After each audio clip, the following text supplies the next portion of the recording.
বাঘটি অন্য এক বাঘের সাথে যুদ্ধ শুরু করে আর খুব সহজেই কালো বাঘটা রয়্যাল বেঙ্গল টাইগারকে পরাস্ত করে।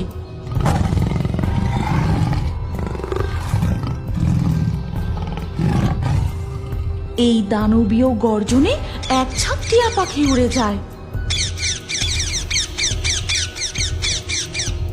কালো বাঘটা যেন বোঝাতে চায় এবার থেকে সুন্দরবনের জঙ্গলের রাজা সে, বাকি বাঘেরা তার প্রজা হয়ে থাকবে।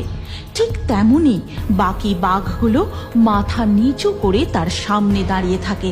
কালো বাঘটা তাদের ভাষায় বাকি বাঘগুলোকে বলে, এবার থেকে তোরা আমার জন্য শিকার করে নিয়ে আসবি। শুধু এই জঙ্গলে নয়, গ্রামে, হাটে, নদীর পাড়ে যেখানেই শিকার দেখবি সেইখান থেকেই ধরে নিয়ে আসবে।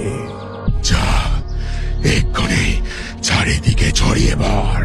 কালো বাঘের আদেশ মতো বাকি বাঘেরা তাদের এলাকা থেকে বেরিয়ে গ্রামে গঞ্জে ঢুকে যায়। নদীর ধারে শিকার ধরবে বলে ওত পেতে দাঁড়িয়ে থাকে।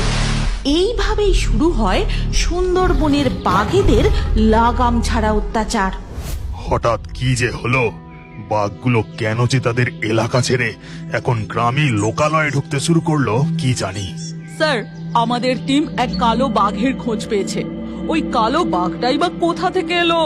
এত বছর সুন্দরবনে চাকরি করছে, কখনো কালো বাঘ দেখিনি। কি ব্যাপার কি জানি।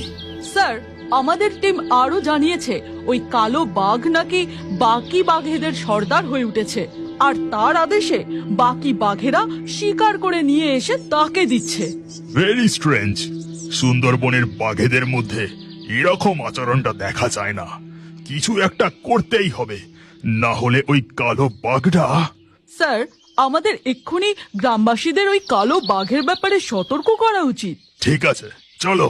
তৎক্ষণাৎ ফরেস্ট ডিপার্টমেন্টের টিম সতর্কবার্তা ঘোষণা করতে বেরিয়ে পড়ে। শোনো শোনো, সকল সুন্দরবনবাসী মন দিয়ে শোনো। জঙ্গলের কোনো অংশই এখন আর নিরাপদ নেই।